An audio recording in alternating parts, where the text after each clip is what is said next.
So I was diagnosed with depression and anxiety for about 4 or 5 years now. I'm hoping that you guys will stick around until the end of this video so you can really get what are the ways that you can take care of yourself, of your mental health specifically, when it comes to just working at home, going to school at home, whatever that looks like for you. Hey guys, and welcome back to my YouTube channel. Now my goal is that in this video is to give you guys a little bit of a sneak peek between what it's like to take care of your mental health when you're working at home. Now, this was a video that I've been thinking of doing for a while, and I've kind of been putting it off because I'm not really fully sure what I really want to talk about when it comes to mental health.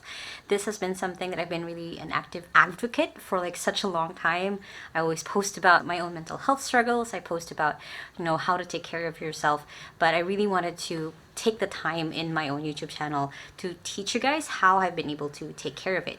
And even on days like today where my mental health has been such a hell to take care of, I still want to do this video for you guys, create this video while I'm going through this. I think it's a perfect time to do while I'm going through it, while there's roosters crowing outside. I can't stop that, sadly, but I wanted to give you guys some sort of way to build yourself up to have that foundation as you guys start working from home.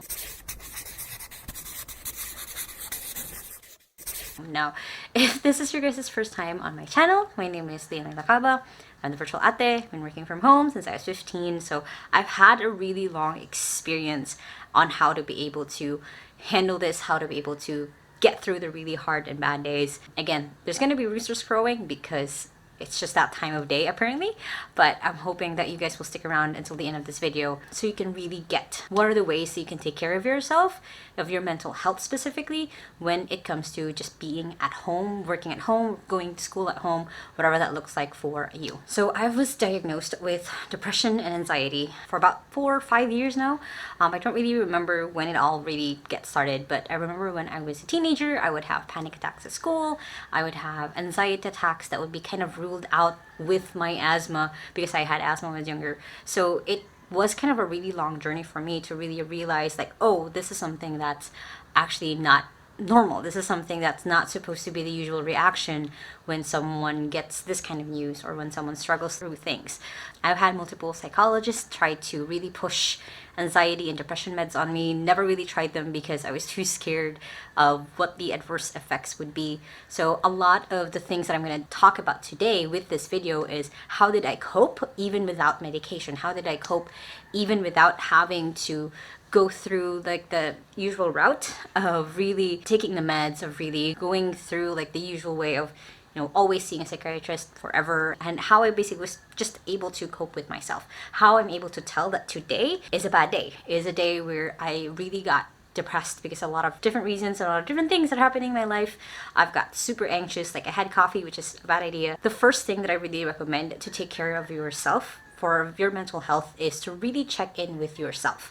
So what that means is have different ways that you can have like a gauge or a measure of where you're at. So it could be that for me, like I know I'm not feeling well if I'm not able to journal. If my journaling is only 1 sentence, if it's only 2 sentences and I can't really outpour what I'm thinking about, I know something's wrong. One of my other gauges is basically if I just don't want to get out of the house, like a real reason. Like one of the ways I don't want to go out of the house if I have a lot of meetings, for example, or if I have like just one task that I really need to get done.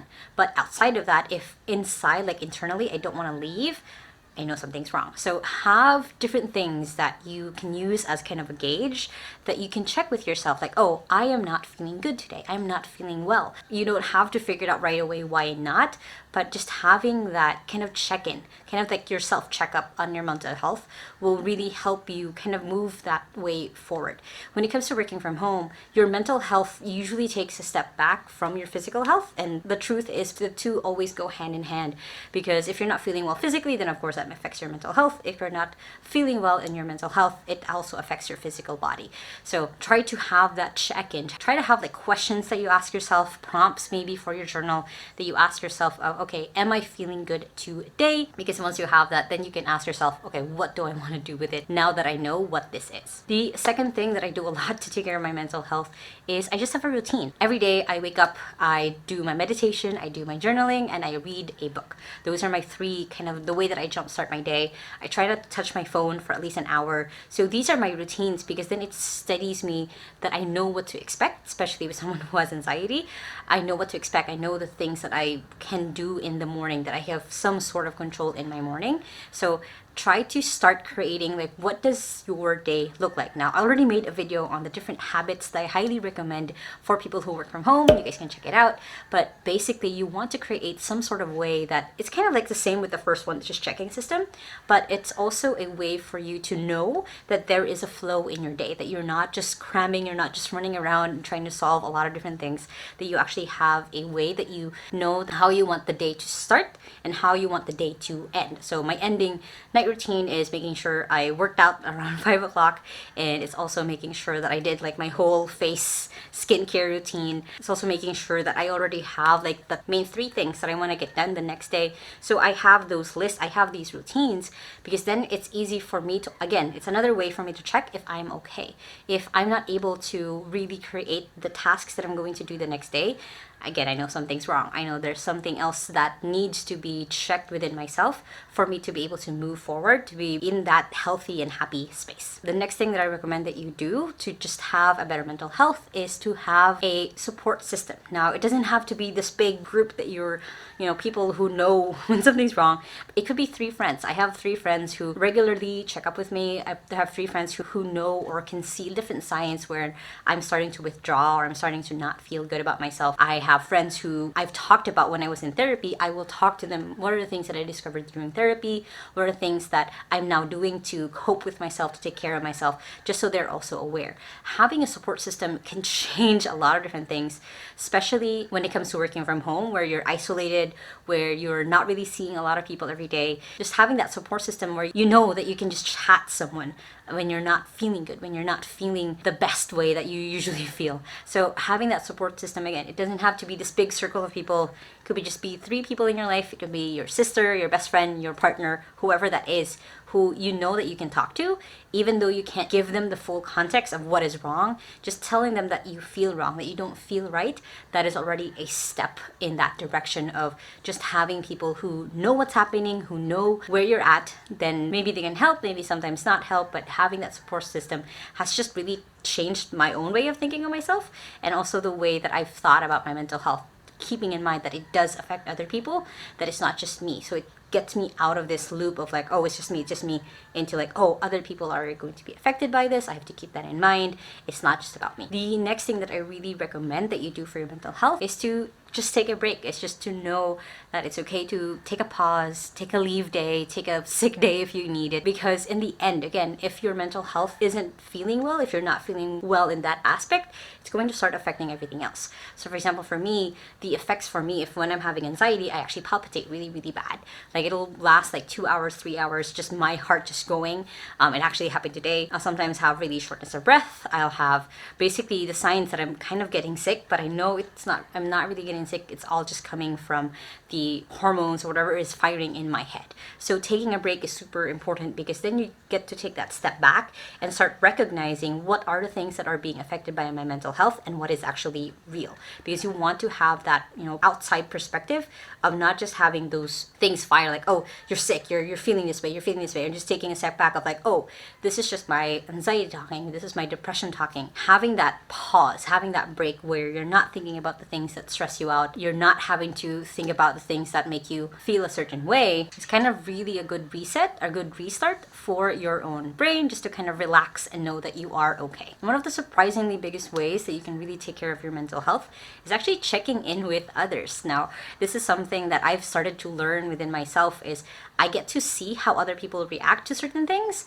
and be able to see what are the other ways that I can cope, what are the other ways that I can adjust within myself. So it can be as easy as just checking in with my own support system, like, how are you guys doing? Like, how was your day? When you check with others, you get to see a different perspective. You get to see a different light on what it might be that you're going through, how they're coping, how they're dealing with it, and you get to see, oh, this is like how so-and-so would deal with it. Maybe I can try that for myself. Or it could be that you're also just given that step back from looking at your own own situation, at what is your life, and looking at someone else's life, and it gives you that perspective of like, oh, maybe there's a different way that I can think about this one thing. Maybe there's a different way that I can take action on this one thing. It gives you that feedback when you're checking with other people and making sure that, again, you feel that you have that structure, that you are also helping them feel that they are also supported at the same time. You kind of have this group of people that you can check in on, and they check in on you at the same time, not because it's like an exchange, but because it's just something that you like to do. It's something that is natural to all of you guys, that you check in on each other. Now, mental health has a different meaning to everyone.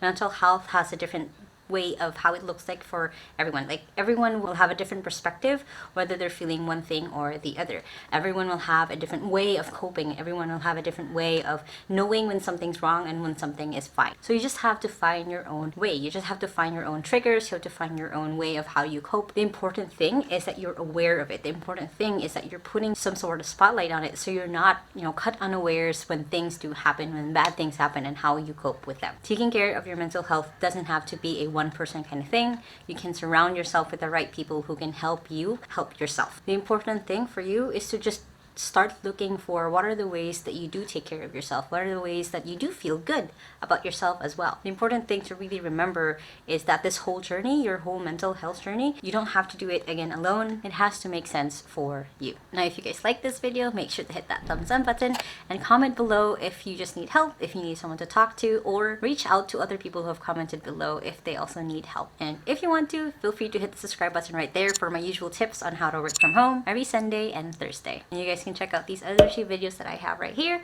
to get yourself started on your digital career. I hope you guys have an awesome day. Take care of yourself, and remember that small steps matters. And I'll see you in the next video. Bye!